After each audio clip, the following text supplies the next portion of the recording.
Hey, what's up? I love chicken marsala not just because it's delicious, but also because it's one of those recipes that's very enjoyable to make. You're sauteing, you're reducing, you're making sauce, all of the stuff that's fun and technical, but not very difficult. Today, I'm gonna show you how to make it at home, along with a buttery, rich Parmesan polenta to serve it on. To get started, I'll need some chicken. Specifically, I've got 4 8-ounce chicken breasts here, and to get them prepped up for the marsala sauce, I'll need to make them into 8 thin cutlets. For that, I'll grab a breast and cut it tip to tip in half. That'll give me 2 skinny 4-ouncers. And then to make them into thin cutlets, I'll grab a freezer bag and a heavy bottom saucepan and pound them flat. Pound firmly, but gently here. You don't want to beat up these breasts too hard because that will tear them up. I usually go with about 20 medium pressure slaps. And there we go, a thin, flat cutlet. And once I've got all 8 breasts flattened, I'll hit both sides with a generous dose of salt. This salt is going to sit on the meat for a minute while we sort out the knife work and start our side dish. So in effect, it's going to be dry brining the chicken. Dry brining helps the meat hold on to its water while cooking, making it much juicier. Next, I'll set these breasts off to the side for about 10 to 15 minutes, and then I'll grab a saucepan for the sauce. Into that, I'll combine 650 grams of Marsala wine, 350 grams of chicken stock, then 2 packets of powdered gelatin, or about 15 grams. This gelatin is going to help bring some grippy viscosity to the sauce without us having to thicken it with cornstarch or flour. Both of those tend to mute the flavor of a sauce and make it overly thick. Lastly, I'll add in 30 grams of dried mushrooms. I'm using shiitake, but porcinis would also be a good option. Then I'll bring this pot over to the stove and bring it to a hard boil. Once I'm there, I'll lower the heat to medium and both reduce the liquid by 50 to 60% and infuse it with a deep mushroomy flavor. That'll take about 20 minutes. In the meantime, I'm gonna get started on my side of Parmesan polenta. For that, into a medium saucepan, I'll add 300 grams of polenta, not cornmeal or grits. Polenta cooks much more evenly and quicker than either of those. Next, I'll drop this saucepan over high heat and dry toast the polenta to bring an additional level of flavor. That'll take about 2 minutes of nearly constant stirring to prevent scorching. And once it's got the aroma of fresh popcorn and has taken on a light toasty color like this, I'll add in 1 whole box of store-bought chicken stock. That's about 800 grams worth. Then in goes 7 grams of salt, and I'll whisk this to combine. As this polenta comes up to a simmer, it will thicken rapidly and get dangerously hot and ploppy. This can make a literal hot mess all over your stove. So once it's thickened, it's time to lower the heat to medium-low and cook for 5 to 10 minutes, stirring every minute. When you stir, make sure to do so with a wooden spoon and scrape up the bottom because polenta can get a little grippy and form a skin. And after 5 to 10 minutes, the polenta grains are swollen up and just about fully hydrated. Stone ground grits would take at least 45 to an hour to reach this point. Texturally, this polenta feels really good in the mouth, but it still needs a little bit more softening. So I'll pop a lid on and move this off heat to continue to hydrate while I cook everything else. On the other side of the stove, this reduction is looking really good. We've boiled off about 60% of the volume and cooked off all of the alcohol. Now we've got a sweet, savory, mushroomy base for our sauce. Next, I'll strain off the liquid through a fine mesh strainer. Then I'll put a squeeze on the mushrooms to extract as much of that boiled down liquid as possible. Also, if you're wondering what to do with those leftover mushrooms, nothing. They're void of flavor and texturally they're a nightmare. Next, I'll set aside this reduction, then grab a plate and drop about 1 cup's worth of all-purpose flour into the middle. From there, I'll grab my dry brined chicken cutlets and dredge them one at a time. I want whatever flour naturally sticks. I'll actually shake off anything excessive here because too much flour will lead to a soggy cutlet with a gummy/mushy exterior. And if you're wondering, hey Bri, why are we dredging these in the first place? Great question. Number 1, coating these with flour helps keep them from drying out in the direct heat of a frying pan. Breast meat can't take a direct sear without skin or something in between it and the pan. And number 2, the browned flour crust will grip the sauce a lot better, making for a more unified dish, almost like Chinese food would. Now to make these dusted cutlets into chicken marsala, I'll grab a 12-inch saute pan, drop it on the stove, and then quickly thank Gia for sponsoring this video. After spending my youth being frequently hungover and bummed out about it, late last year I finally took a step back from alcohol. Aside from special occasions, these days when I do drink, it's usually non-alcoholic. So today I thought it'd be fun to do a quick taste test with all the products Gia sent me in their first sip kit, which is the classic aperitif with pour spout and 3 flavors of Le Spritz in ready to drink cans. Keep in mind, this was the first NA brand in history to win Esquire's Drink of the Year, so my expectations are high. I'm starting with the aperitivo. I just mixed this with 3 parts soda water. A little bitter, very floral. Smells good too. Ghee soda, some darker flavors going on. Ghee ginger. It's got a soft, slow, gingery burn. I really like that one. Lime and salt.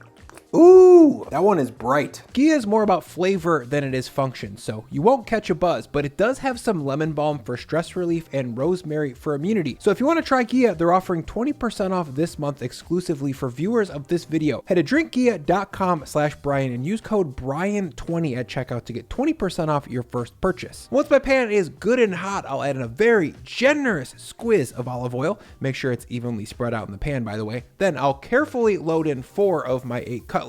I'll sneak a little bit more oil in on the side here because I want to make sure that these are sitting in a decent layer of fat so that they take on even browning. Now, since these are so thin, they're going to fry up super quickly, maybe 3 to 4 minutes in total. And after 2 minutes, I'll come back and give the pan a little shimmy to make sure nothing got stuck. Then I'll flip these cutlets over one at a time and very quickly cook them on the back side for about 1 minute. These cutlets are going to have a chance to cook a little bit more later on, so don't go too hard on the back side here and dry them out. Cook them just until they're lightly golden brown.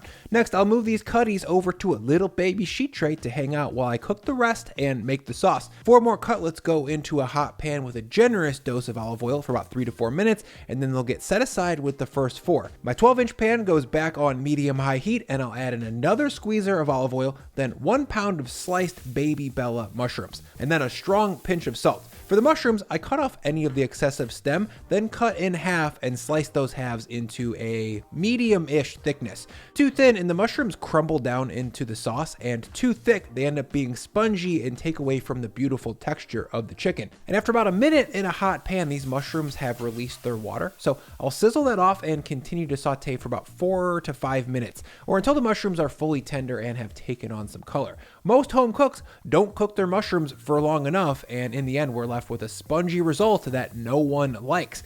Don't do that. Cook them hard, cook them for longer than you think, and you'll be left with a result that is tender, full of color, and dense with flavor. These are looking great, so I'll move them over to a bowl to hang out for a second while I keep on building the sauce, and I'll note that they should have cooked down to about 1/4 of their original volume. The pan is back on medium-high heat now, and next in goes 100 grams, about 3 ounces of diced thick-cut bacon. Because this dish is Italian, most recipes will call for pancetta, but pancetta requires me to take a very long trip across town to get, and bacon, especially thick cut, tastes great. So that's what I'm using. And once the bacon is crisped up and has a nice reddish brown color like this, I'm gonna move it over to my mushroom bowl using a slotted spoon to scoop out the bacon and leave behind the fat. I'll drain off about 75% of that fat and then drop the pan on the stove one last time. First thing in is 100 grams of very small diced onion, or shallot. I'll saute these onions for about 1 to 2 minutes or until they're softened and starting to take on some caramelization around the edges. Then in goes 15 grams of minced garlic, 15 grams of tomato paste, and 1 gram of dried oregano. I'll give that a stir to combine, and I'll fry everything until the garlic is fragrant and the tomato paste is rusty, like this. Now to loosen up those dark bits of caramelized onion and tomato paste stuck to the pan, I'll add in a generous glug of fresh Marsala wine and deglaze. Behind that in goes 20 grams of wort, and then I'll jump in and stir everything to scrape up the pan. And about a minute later, when the Marsala is reduced until sticky and glazed in the pan, yet again, I'll add in all of my reduced Marsala mushroom stock from before. Then I'll give this pan a quick scrape down and then bring the whole thing up to a simmer. And once it's ripping, I'm gonna carefully snug up my chicken cutlets into the sauce to warm them through, and more importantly, to saturate the browned flour exterior with the sauce. To do that, I like to use a sturdy spoon and baste to bathe the breasts. This step gives these cutlets their signature texture on the outside that, like I said before, is not that different from Chinese food. The crust on the outside is velvety, rich, and soaked with the flavorful sauce. But don't cook these in the pan for too long. 1 minute is more than enough to get the job done here. So I'm gonna move these over to a warm 9x13 baking dish to hang out, and then I'll finish the sauce. At this point, the viscosity is looking perfect. The bubbles are getting big, and when I push my spat through it, it leaves a subtle trail like this. So in goes all of my bacon and mushrooms, and I'll stir to get those combined. Inevitably, those mushrooms will soak up a little bit too much liquid and keep this sauce from being saucy enough. So I'll add in a few more splashes of stock here to loosen things up. Then in goes 50 grams of cold butter, and I'll swirl to get that emulsified. The Marsala sauce by itself is pretty tart and almost too sweet without the butter, and adding it in goes a long way in keeping things balanced. Lastly, I'll add in a few pinches of chopped parsley, fold that in, And there we go, silky, rich Marsala mushroom sauce. To finish the cutlets, I'll drizzle each one with a large spoonful of the mushroom and the bacon. Then I'll make sure each cutlet is bathed in this rich sauce. Now, to turn it into an entree, we'll need to finish that polenta. The first step there will be to heat this up and add some liquid to loosen it up again. I'm adding in about 200 to 400 grams of stock in total. Your polenta's thirstiness will differ quite a bit from mine, so eyeball the liquid and add just as much as you need to get it back to a stirrable consistency. Next, in goes 125 grams of butter, and I'll stir that in until it's melted and the polenta is a little bit looser. Then finally, I'll add in 100 grams of grated Parmesan cheese and give that a stir over very low heat to gently melt it in. The final texture should be silky, smooth, and similar to creamy smashed potatoes. Now to plate this up, I'll throw a rustic dollop of polenta on a plate, then top that with one of my saucy, tender cutlets. Make sure to garnish with the reserved sauce and additional mushrooms and bacon. You guys, for anyone out there that genuinely enjoys the process of cooking, this dish is for you. It's got tons of different techniques and requires your full attention, but it's not difficult to make. It's perfect for a Sunday afternoon when you want to treat a few close friends to a very special meal. The sauce is raisiny, a touch sweet, and it has a delicate balance between some fruity acidity and the buttery bacon. I hope you make it soon. Let's eat this thing!